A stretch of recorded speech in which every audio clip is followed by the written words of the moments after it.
Hello, all you beautiful humans. Miranda Simnick here.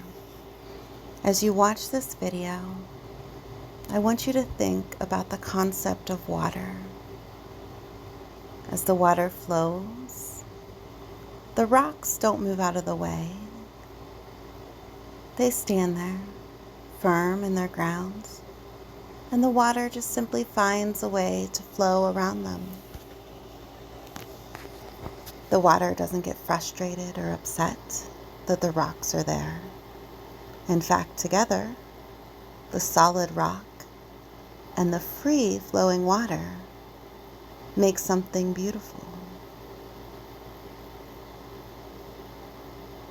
What if more often in your life you were freely floating and flowing like water, and if you hit a rough patch, you simply found a way to gently flow around it?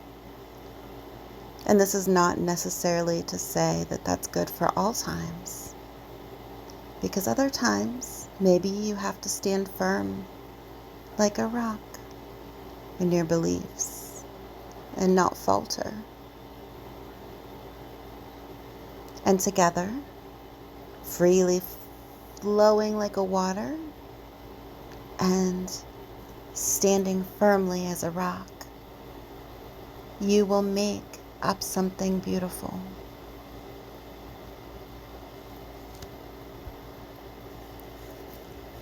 I love you all, and I wish you peace and happiness.